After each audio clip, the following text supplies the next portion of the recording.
안녕하세요. 저는 평소 사연을 즐겨 듣는 30대 후반 여자입니다. 몇 번이고 썼다 지웠다 하며 고민하다 큰 마음 먹고 사연을 보내봅니다. 저는 만삭의 몸으로 남편이라는 놈과 이혼하게 되었는데요. 오죽했으면 제가 출산을 얼마 남기지 않고 이혼까지 결심하게 되었는지 들어봐 주실래요? 남편과 전 소개팅으로 처음 만나게 되었어요. 처음 남편이 그렇게까지 제 마음에 쏙 든 건 아니었는데 예의상 몇 번 식사 자리를 가시다 보니 점점 마음이 가더라고요. 그렇게 시작된 연애가 1년이 되고 2년이 되고 3년이 되었어요. 자기야, 우리 이제 연애 그만할까? 뭐? 갑자기 그게 무슨 말이야? 헤어지자는 말이야? 아니, 이제 연애 그만하고 결혼하자고. 나 자기랑 이제 한 집에서 살고 싶어. 고민이 되더라고요. 남편을 사랑하는 건 맞지만 그때까진 결혼 생각이 크지 않았던 터라 이렇게 결혼해야 하는 것이 맞는 것일지 하는 생각이 들었어요. 저의 그런 고민을 눈치챈 남편은 앞으로 더 잘할 테니 자신을 믿어달라고 하더군요. 그 뒤론 남편은 저에게 정말 헌신적으로 잘해주었고 전 살면서 이렇게 저를 아껴주고 사랑해주는 남자가 또 있을까? 하는 생각이 들더라고요. 결국 전 남편의 프로포즈를 승낙했고 그렇게 저희는 결혼하게 되었어요. 결혼을 할 당시 저희는 부모님의 도움을 받지 않고 오로지 저희가 가진 돈으로 결혼했어요. 양쪽 집이 어렵다거나 그런 이유는 아니었어요. 많진 않았지만 그간 회사 생활을 하며 저희도 그간 모은 돈이 있었기에 굳이 손을 벌리고 싶지 않았기 때문이었어요. 시댁은 어머님 혼자 계셨는데 아버님은 일찍 돌아가시고 어머님이 혼자 남편과 남편보다 3살 어린 시누이를 키웠다고 하더라고요. 그 어려운 상황에서도 아들, 딸 모자람 없이 넉넉한 환경에서 키워주셨다는 말을 듣는데 어머님 참 대단하시다는 생각과 함께 존경심마저 들었어요. 저희 부모님도 저와 생각이 같으셨는데 결혼 반대는커녕 시댁에 잘하라는 말씀과 함께 저의 결혼을 응원해 주셨어요. 그렇게 결혼을 하게 된 저흰 연우 부부와 다름이 없는 평범한 부부였어요. 때론 다투기도 하고 다투고 나면 서로 자존심에 말도 하지 않기도 하고 그러다 또 언제 그랬냐는 듯이 풀려 함께 시간을 보냈죠. 남편과 전 장난치는 걸 좋아해서 싸움의 끝은 꼭 가벼운 장난을 치며 화해하곤 했어요. 저희는 그렇게 평범하게 살아가고 있었어요. 적당한 시기에 임신도 했고요. 다만 유산기가 보인다며 제가 갑자기 휴직하게 된 것이 사건이라면 사건이 될 수도 있을 만큼 평범하고 평화로웠죠. 지금 생각해보니 그 짧은 순간이 결혼 생활 중 가장 행복한 순간이었네요. 존경스러운 어머님도 저와 장단이 잘 맞는 남편도 내면은 어떤 모습을 감추고 있는지 전혀 예상조차도 하지 못했으니까요. 그렇게 행복하던 어느 날 남편이 심각한 얼굴로 집으로 들어오더라고요.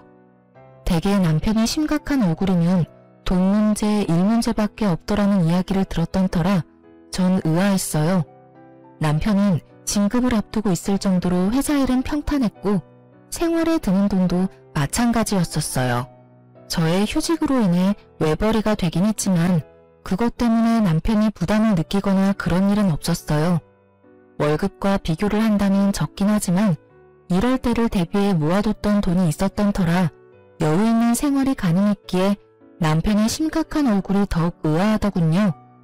전 아무리 생각해도 다른 이유가 떠오르지 않았고 답답한 마음에 먼저 남편에게 물었어요. 여보, 무슨 일 있어? 표정이 너무 안 좋아. 그게 집에 일이 좀 생겼어. 정확히는 희정이가 사고를 쳤어. 아, 정말 미칠 것 같아. 아가씨가? 왜? 무슨 일인데? 주식을 하다가 일을 냈다네. 그냥 주식에 투자해서 까먹은 거면 그나마 다행인데 신용까지 써서 했는데 그 종목이 완전히 하락했나봐.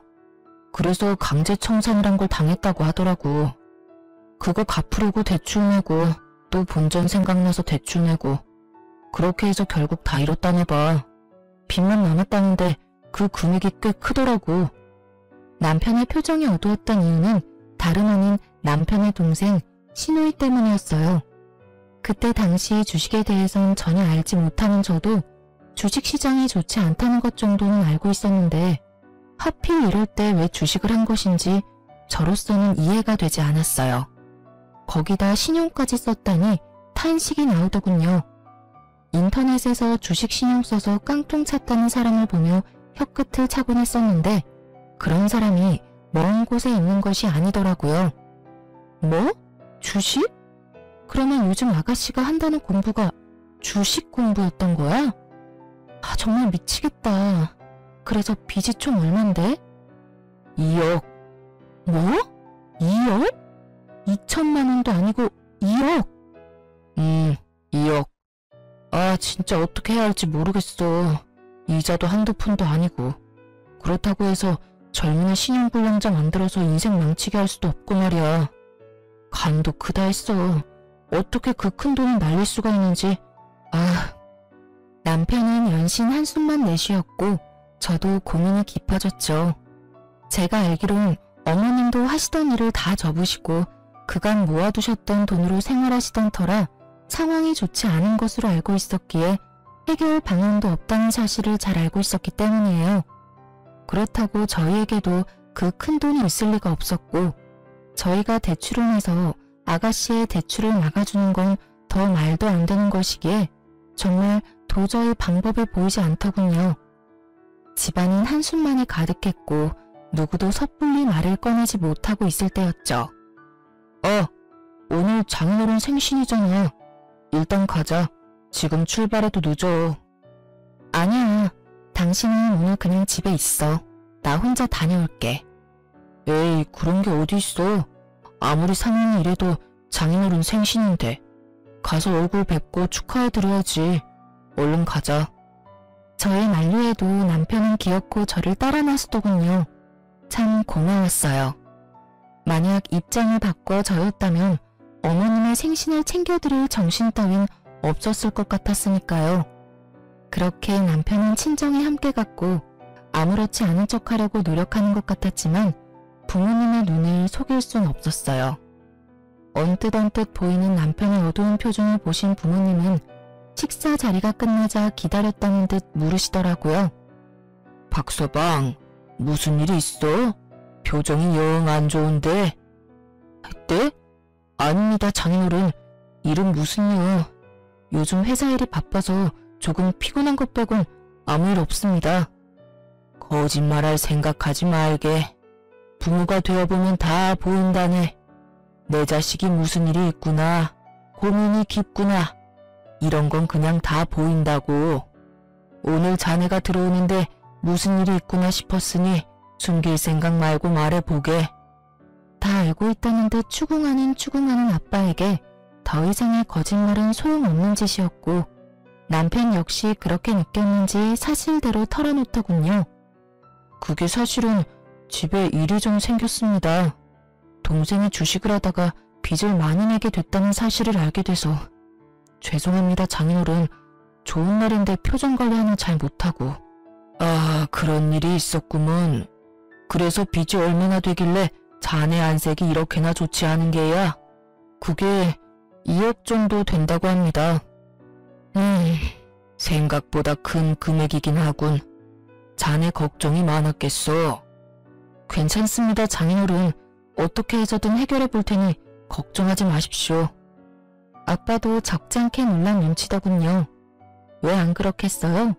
2억이 누구 집 개 이름도 아니고 20대 아가씨가 그렇게 큰 돈을 주식으로 날렸다는데 놀라시는 게 당연했죠. 그렇게 한참을 고민에 빠져 계시던 아빠는 방으로 들어가시더니 종이와 펜을 들고 다시 저희 앞에 앉으시더라고요. 일단 돈은 내가 마련해 줄 테니 급한 불부터 끄세. 아닙니다. 금액이 너무 크기도 하고 제가 무슨 염치로. 제가 알아서 해보겠습니다. 말씀만으로도 너무 감사합니다, 장인어른. 자네 말대로 그 큰 금액을 자네가 무슨 수로 마련한단 말인가? 이럴 땐 그냥 감사합니다 하고 받는 걸세. 염치가 밥 먹여준다나? 돈이라도 만들어준다나? 그런 건 일단 급한 불부터 끄고 생각하는 걸세. 그리고 그냥 준다는 거 아니네. 여기 이 종이에 차용증 쓰게. 달마다 조금씩 갚아 나가게. 그게... 그래도 제가 염치가 너무 없습니다. 얼른 적게. 늙으니 팔 떨어지겠네. 장인어른, 너무 감사합니다. 정말 감사합니다. 정말 이 은혜 잊지 않겠습니다. 마음고생이 심했는지 남편은 울더라고요. 이건 아니라는 생각도 들긴 했지만 차용증도 이미 썼고 재빠른 아빠가 이미 입금도 완료했던 상황이었기에 제가 나서서 뭘 어떻게 할 수 없는 상황이더군요. 상황도 그랬지만 재차 감사하다며 우는 남편을 보니 안쓰럽기도 해 괜히 입대지 말고 남편을 믿어보기로 했어요. 남편은 제 걱정과는 달리 성실히 변제를 해나가더군요. 저에게도 더 잘해주고요. 주말엔 꼭 저를 데리고 친정으로 가 시간을 보내주고 임산부의 특권인 새벽에 뜬금없는 음식 찾기도 마음껏 누리게 해주었어요.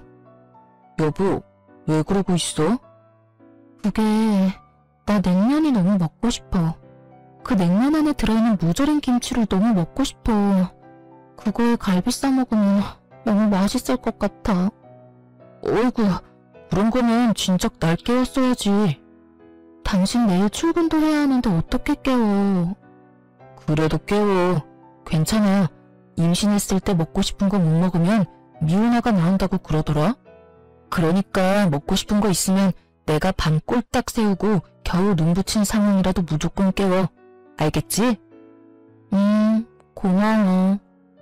그러면서 밝게 웃는 얼굴로 냉면과 갈비를 구하러 나가는 남편의 뒷모습을 보는데 눈물이 다 날 정도로 참 행복하더군요.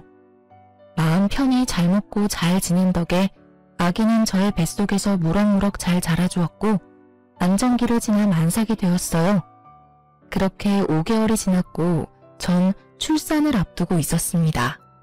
출산 경험이 있으신 분들이면 다들 아시다시피 그맘때쯤엔 다들 출산 가방을 몇 번씩 쌌다가 풀었다가 하시잖아요. 저도 마찬가지였어요.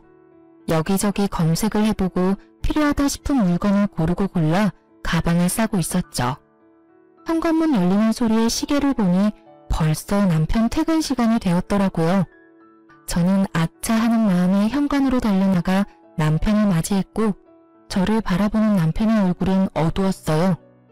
전 불안했어요. 남편의 표정이. 딱 아가씨가 돈 사고를 쳤을 때와 똑같았기 때문이었죠. 전 불안감을 애써 감추며 남편에게 물었어요. 여보, 또 무슨 일 있는 거지? 아, 정말 미치겠다. 긴 한숨을 내쉬던 남편은 아무런 기력도 남아있지 않는 듯 소파에 기어가듯 걸어가 몸을 기대더군요. 이거 진짜 큰일이구나 싶더군요. 심상치 않은 일이 또 일어났음을 직감적으로 느낄 수가 있었어요. 전 남편의 입으로 나올 말이 겁이 나 차마 아무 말도 하지 못하고 있었고 상황이 답답한지 남편이 먼저 입을 떼더라고요.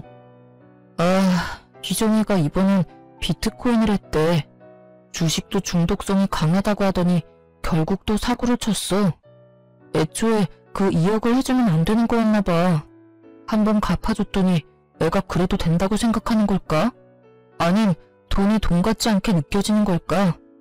아, 내 핏줄이지만 이해가 안 된다 정말. 기가 막히더군요. 그 큰 돈을 해결해준 지 1년도 되지 않았는데 또 똑같은 짓으로 빚을 졌다니. 염치가 없어도 어쩜 그렇게도 없을 수가 없는지. 그래도 남편의 가족이니 남편 앞에선 심한 욕도 하지 못하고 답답해서 미칠 지경이더라고요. 전 끓어오르는 화를 겨우 누른 채 물었어요. 그래서 이번엔 또 얼만데? 또 억 단위야? 아니, 다행이라고 하기도 뭐하지만 억 단위는 아니더라고. 그게 5천만 원 정도 된다고 하더라. 5천만 원이나 돼? 엄마는 그냥 나가 죽으라 그러고 희정이는 한 번만 더 살려달라고 2번 다신 그런 일 없을 거라고 그러는데 내가 진짜 미치겠더라니까. 아무것도 못하게 손을 묶어놓을 수도 없는 노릇이고 어떻게 해야 할지 모르겠어. 내가 진짜 이런 말까지 하고 싶지 않았는데 아가씨 진짜 해도 해도 너무한다. 어머님도 그렇고 당신도 그렇고 힘든 거 뻔히 알면서 왜 그러신데 도대체? 그러게, 그래서 말인데 나 한동안 장인어른한테 드리는 돈 못 드릴 것 같은데 어쩌지? 우리 아빠 돈은 왜? 설마 아니지? 당신 또 아가씨한테 돈 해줄 거 아니지? 저의 다급한 물음에 남편은 고개를 떨구며 다 기어들어가는 목소리로 답하더군요. 그러면 어쩌겠어. 신불자 되지 말라고 2억은 갚아주고 5천 못 갚아줘서 신불자 만들 순 없잖아. 일단 일부분 먼저 갚아주고 나머지는 달마다 되는 대로 해결해주려고. 이쯤 되니 도저히 참을 수가 없더라고요. 동생이 진 빚 때문에 처가의 돈을 빌려놓고선 또 동생이 진 빚 때문에 처가의 돈을 한동안 못 갚겠다니요. 이 무슨 말도 안 되는 상황인가요? 그리고 오빠가 무슨 동네 호구도 아니고 동생이 사고칠 때마다 도와주면 저 아기는 어떻게 하나요? 전 입에 개거품을 물 기세로 남편에게 따져 물었어요. 당신 진짜 미쳤어? 우리도 이제 곧 새 가족이 생기는데 아가씨 도와줄 돈이 어디 있어? 그리고 아가씨 도와준다고 아빠한테 빌린 돈을 안 갚는다는 게 말이 돼?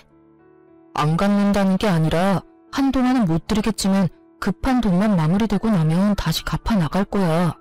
그러니까 당신이 말 좀 잘해주면 안 될까? 응, 안 돼.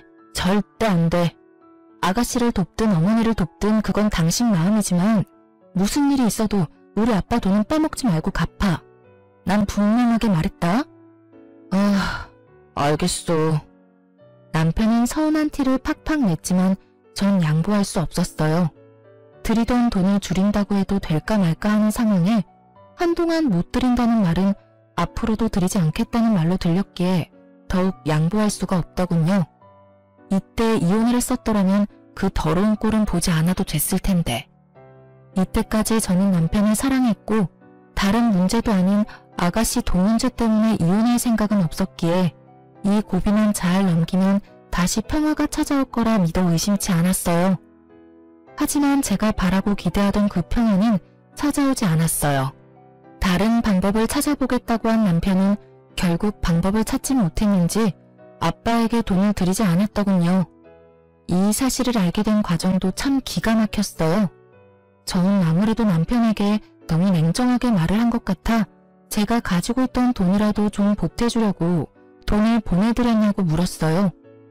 여보, 오늘 그날이잖아. 아빠한테 입금해줬어?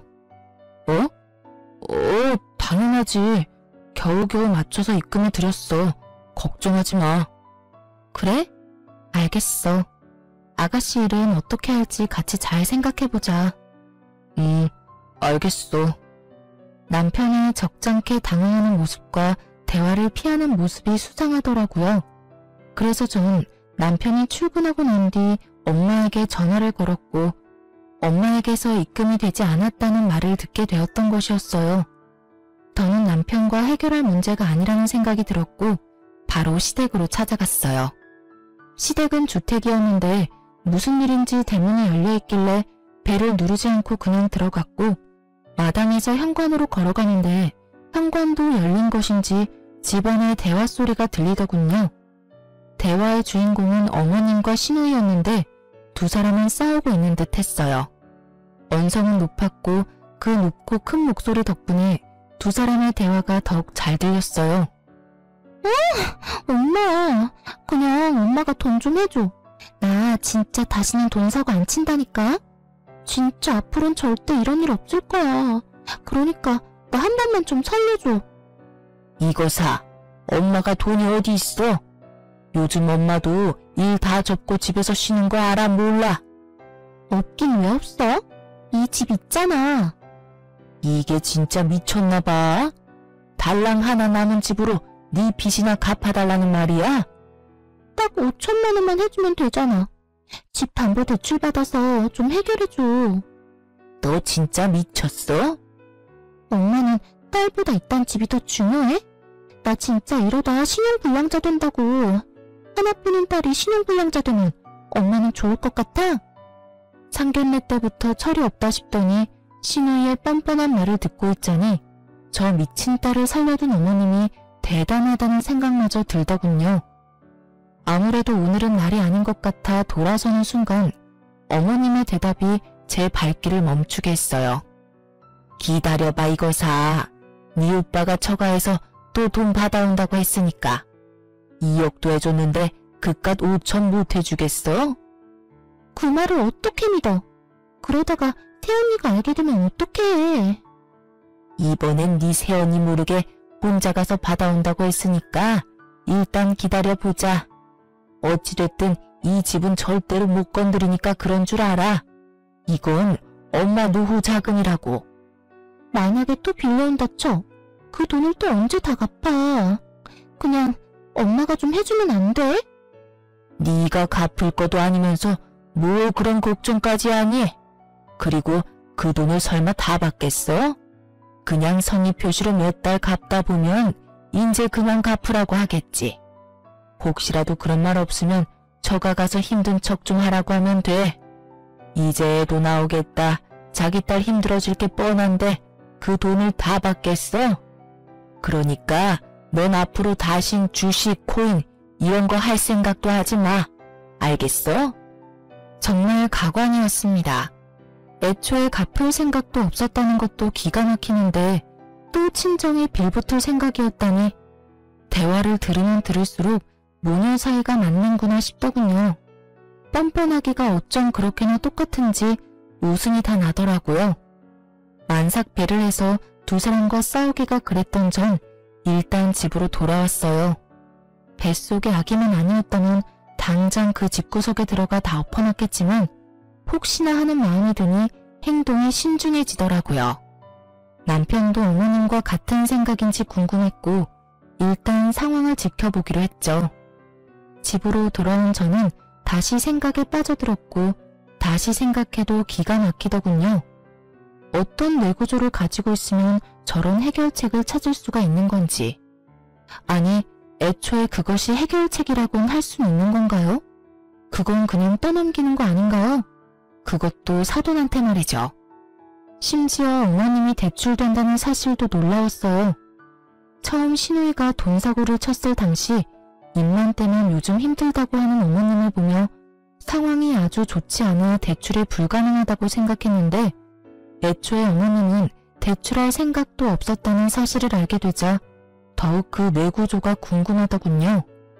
지금 일어나는 모든 상황 자체가 상식적이지 않았고 이 상식적이지 않은 상황을 정리해야만 하겠더라고요. 일단 남편이 어디까지 알고 있는 것인지가 중요했어요. 정황상 남편도 어머님과 한통속인 듯 했지만 혹시 모르는 만일이라는 것도 있기에 확실히 남편의 의중을 확인했어야 했죠. 정확히 확인해야만 남편과 이혼할지 아니면 시댁과의 연만 끊을지 결정되는 문제이기에 신중해야 했습니다. 무엇보다 뱃속에 아기도 있으니 더욱 신중에 신중을 더해야 했어요. 제가 생각에 빠져있는 사이 남편은 퇴근하고 돌아왔고 전 남편에게 아무것도 모르는 척 물어봤어요.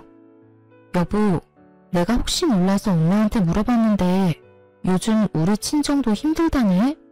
생활비도 모자라는 상황인가 봐. 그래서 하는 말인데 어머님 지금 사는 집도 작아잖아. 거기 담보대출 받는 건 어때? 그 정도 집이면 5천 정도는 그냥 나오지 않아? 제 말에 남편은 눈에 보이게 움찔하더군요. 그 모습만으로도 남편의 의중을 알기에 부족함이 없었고 그 뒤로 남편의 입에서 흘러나오는 말들은 더욱 저에게 확신을 심어주었습니다. 그게 그 집은 엄마 노후자금인데 건드리기가 좀 그렇잖아. 우리도 이제 아기 태어나고 나면 더 도와드리기 힘들 테고 나중 생각하면 그 집은 건드리면 안 되겠다 싶더라고.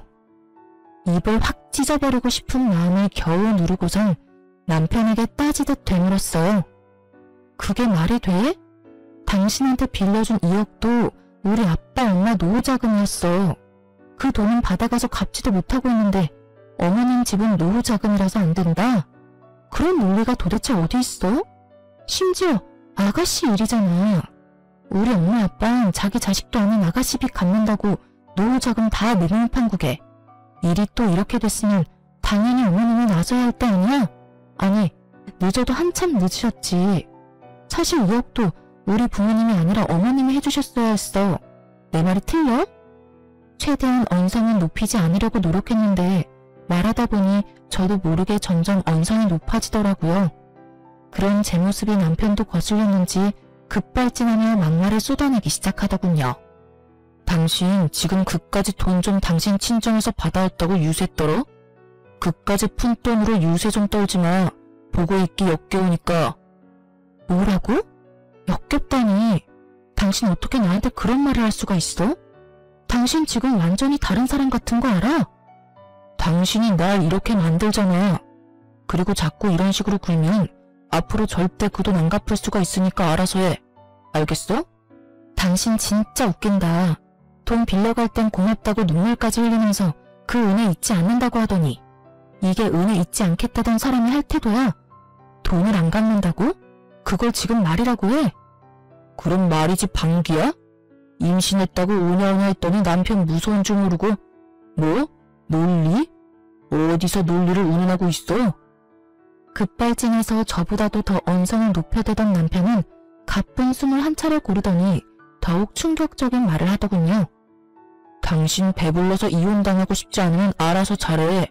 무슨 말인지 알지? 이번에도 친정에서 5천만 원 받아오란 이 말이야. 생활비가 없든 노후자금이 없든 난 모르겠고 무슨 일이 있어도 5천 만들어서 가지고 와. 알겠어? 그러게 좋게 대해줄 때 알아서 길 것이지 꼭 사람을 나쁘게 만들고 있어. 멍하더군요. 제가 들은 말이 진짜 현실이 맞는 것인지, 이 말들이 진짜 내 남편의 입에서 나온 말이 맞는 것인지 한참을 멍하게 그 자리에 서 있었고 정신을 차려보니 남편 놈은 거실 욕실에서 씻고 있더라고요. 참 가당치도 않았어요. 시댁 인간들이 그따위 내구조를 가지고 있을 때 알아봤어야 했는데 남편 놈도 그 인간들이 별반 다르지 않은 인간이더라고요. 하긴 그 핏줄이 어디 가겠어요? 그 와중에 입고 출근했던 양복은 욕실 앞에 뱀 허물과 다름이 없는 꼴로 벗어났는데 전 저도 모르게 몸부터 움직여 그 양복을 집어들었어요. 치워야겠다는 이런 생각 따윈 없었는데 왜 그 양복을 집어든 것인지 아직도 모르겠지만 어찌되었든 전 양복 상의를 집어들었고 그 순간 상의 주머니에서 종이가 떨어지더라고요. 떨어진 종이는 다름 아닌 차용증이었어요. 분명 친정에 있어야 하는 차용증인데 왜 남편 옷에서 나오는 것인지 그 이유는 전화 한 통으로 가뿐히 알 수 있었어요. 여보세요? 딸, 이 시간에 웬일이야? 무슨 일 있어? 아니, 일은 없는데 물어볼 게 있어서 혹시 박서방 집에 들린 적 있어? 며칠 전에 내 음식 생각나서 왔다면서 점심시간에 왔더라고. 그래서 점심 함께 해서 먹였지. 얼마나 맛있게 먹는지. 요즘 집에서 정서방 밥 안 해 먹이니? 아니, 잘해 먹여. 내가 다른 건 몰라도 끼니는 잘 챙기잖아. 하긴 그렇긴 하지.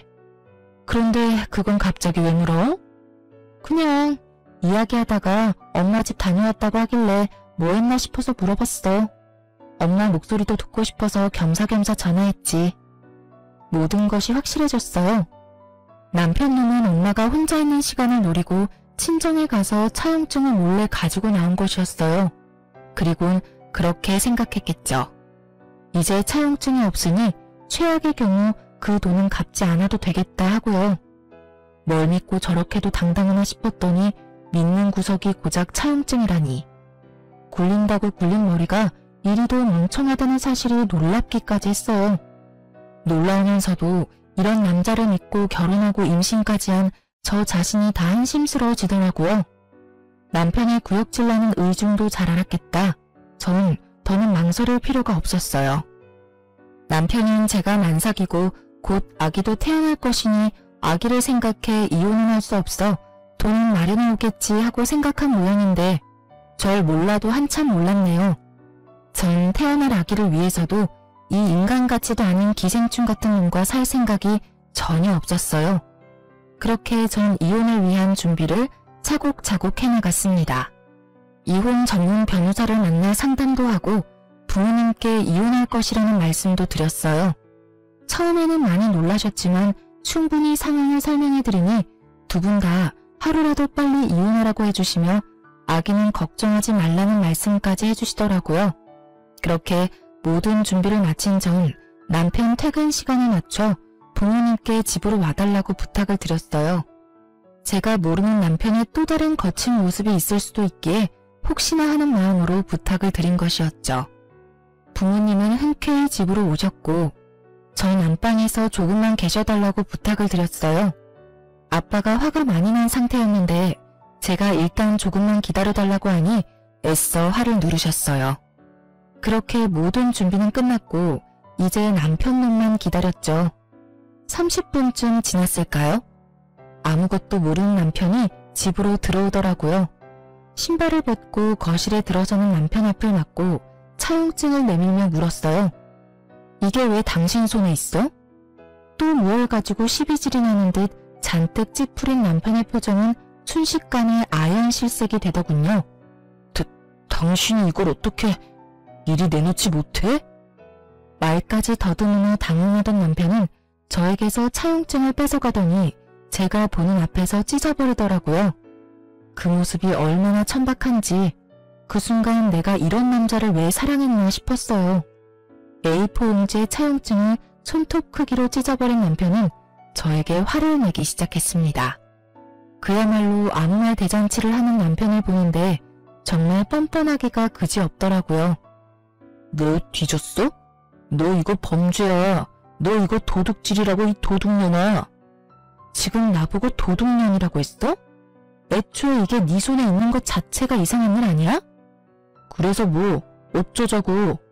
네가 뭘 알았든 니까짓게 할 수 있는 거라도 있어? 할 수 있는 거? 있지. 할 수 있는 게 한두 가지가 아닌데 그중 제일 급한 게 이거인 것 같네. 우리 이혼하자.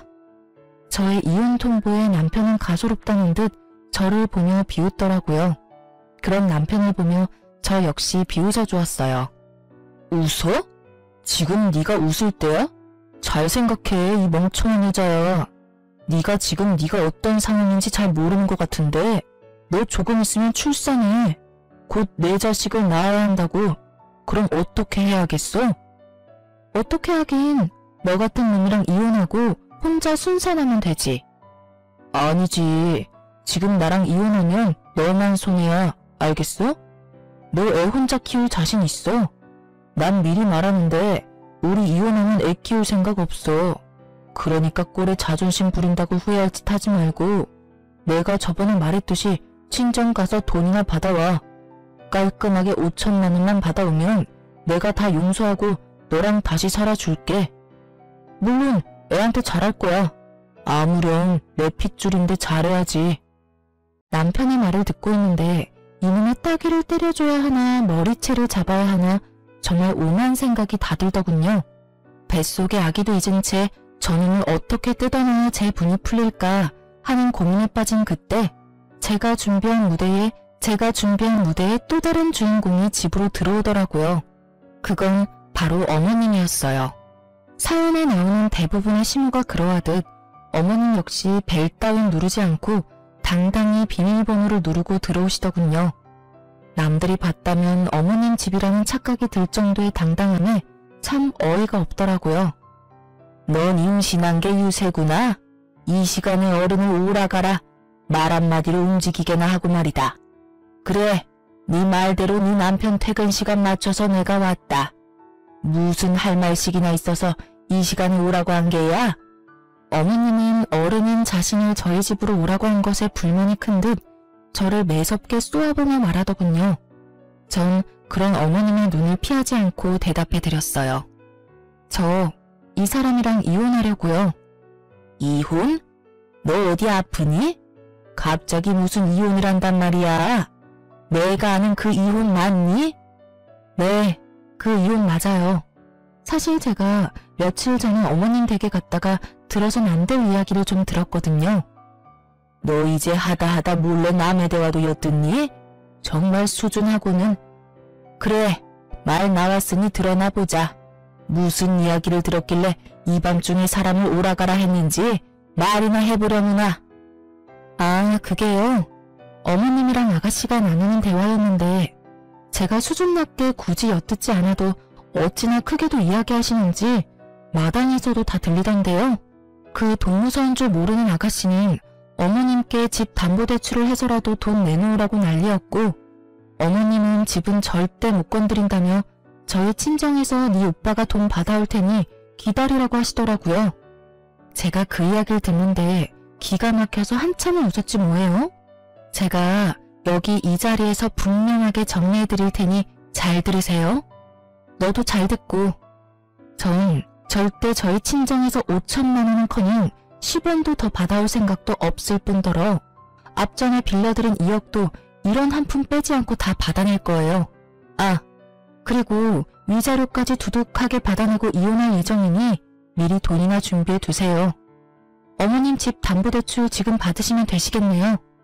제 말에 어머님은 목덜미를 잡고 어버버하고 있었고, 악에 바친 남편님이 노발대발 화를 내며 소리를 지르더군요. 2억? 차용증도 없는 마당에 네가 무슨 수로 돈을 받아내겠다는 거야? 증거 있어? 내가 2억 빌렸다는 증거 있냐고. 이쯤 되니 정말 이 인간들은 제정신이 아닌 것 같더라고요. 그냥 염치가 없는 정도를 넘어 정신과 치료가 필요해 보이는 수준이었어요. 돈과 엮이면 전혀 다른 사람이 되는 사람들이 있다더니 제 가까운 곳에 그것도 지금까지는 가족인 사람이 그런 사람이었다니 참 놀랍기도 하고 무섭기도 하더라고요. 거의 이성이 마비된 듯한 남편의 모습에 제가 흠칫하는 사이 모든 대화를 듣고 있던 아빠가 위험을 감지하셨는지 안방 문을 거칠게 열고 나오셨어요. 아빠는 그 어느 때보다 화가 나 계셨고 아빠를 발견한 남편은 사색이 되어버리더군요. 그랬겠죠. 저희 아빠 직업 군인을 오래 하시다 사회로 나오셔서 건설 쪽에서도 오래 계셨거든요. 직급이 꽤 높았음에도 불구하고 현장을 워낙 좋아하셔서 현장에서 몸을 많이 쓰셨던 터라 몸이 아직 군인 시절 몸 그대로였어요. 거기에다 성격도 불같은 면이 있으신 걸 누구보다 남편도 잘 알고 있었으니 잘못 걸렸다 싶었을 거예요. 이러한 아빠의 성정을 모르는 어머님은 떨고 있는 남편 대신 목소리를 높이기 시작하더군요. 사돈도 계셨군요. 잘 됐네요. 사돈, 글쎄 이 꼴을 보세요. 배는 저만큼 불러서는 사돈 딸 하는 짓거리 좀 보시라고요.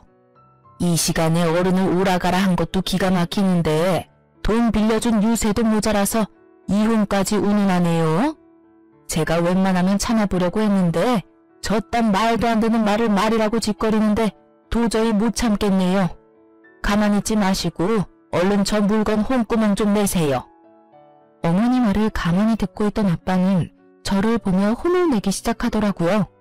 그 꾸중이 어머님이 요구하는 꾸중과는 달라도 한참 달랐지만요. 너는 내가 그렇게 가르쳤어? 그래, 넌 혼 좀 나야 해. 아주 눈물 쏙 빠지게 혼내셔야 해요. 내가 몇 번이고 말하지 않았느냐. 이럴 땐 욕을 하거나 욕을 하기 힘든 상황에는 침이라도 뱉으라고. 내 그리 똑똑히 가르쳤거늘. 하여튼 너는 마음이 그리도 약해서는 딸아, 이럴 땐 어른 대접도 해줄 필요가 없단다. 어른이 어른다워야 어른 대접을 받을 자격이 생기는 거야.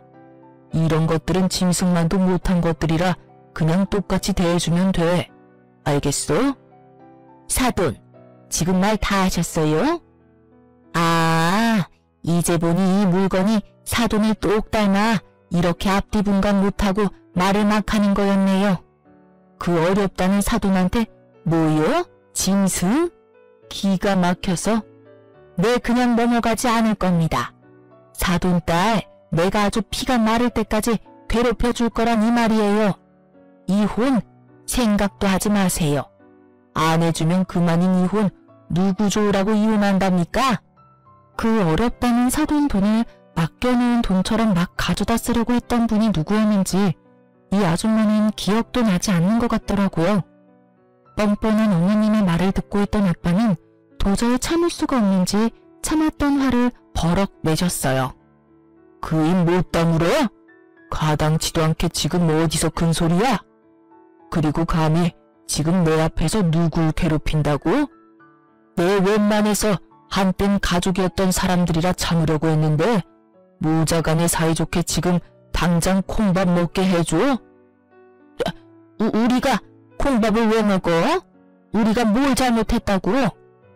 몰라서 묻나? 아, 이걸 아직 안 보여줬네. 그러니 그렇게 목소리가 크지. 우선 이거부터 보고 다시 이야기라는 것을 해볼까? 아빠는 손에 쥐고 계시던 차용증 원본을 내밀었어요. 그래요. 사실 아까 남편이 찢은 차용증은 복사본이었고 원본은 아빠가 가지고 계셨던 것이었어요. 차용증이 남아있음을 안 어머님은 얼굴이 사색이 되어 아무 말도 하지 못하더군요. 그런 어머님을 보며 아빠는 긴 숨을 내쉬며 흥분을 가라앉히고 그래도 최대한 예의를 갖추고 말하려고 노력하시더라고요. 내가 이런 날이 올 줄 알고 그랬던 건 아니었는데 혹시나 하는 마음에 바로 공증이라는 걸 받아놨어요. 그리고 굳이 이 차용증이 아니더라도 입금 내역이 고스란히 남아있는데 어찌 그리 않지 앞도 모르고 그렇게 행동할 수 있는 것인지. 차용증을 자세히 읽어보긴 했는지 모르겠지만 사돈, 여기 이런 조항이 있습니다. 갑이 원할 시엔 이자까지 쳐서 무조건 일시불 상환을 한다. 전 일시불 상환을 원하고 기한은 넉넉하게 일주일 드리죠. 들어보니 집 담보대출 가능하다고 하던데 서류만 잘 갖추면 하루만 해도 대출은 가능하니 제법 여유로우실 겁니다. 아빠의 단호한 태도에 남편과 어머님은 그제서야 무릎까지 꿇고 싹싹 빌기 시작하더군요. 닭똥 같은 눈물까지 흘리면서요. 아이고, 사돈, 이러는 법이 어디 있습니까? 갑자기 그 큰 돈을 어디서 구한다는 말입니까? 네, 장인어른, 그렇게 큰 돈 저희 집에선 나올 구멍이 없습니다. 제가 오죽하면 처가에 손을 벌렸겠습니까? 제발 한 번만 용서해 주십시오. 담보대출 받으라고 방금 말하지 않았나?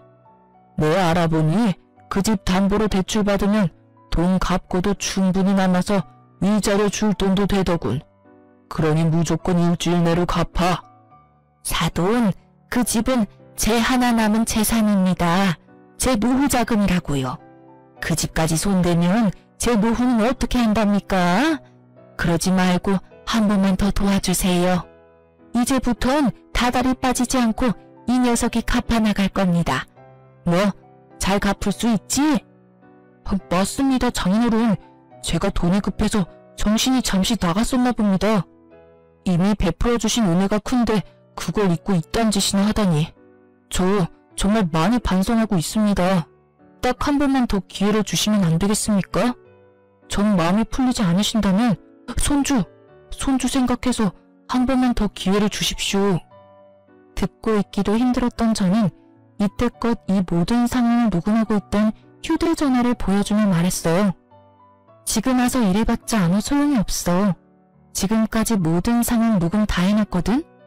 이 녹음 파일도 변호사분 드릴 거니까 그런 줄 알고 미리미리 위자료 준비해놔. 여보, 제발 이러지 마.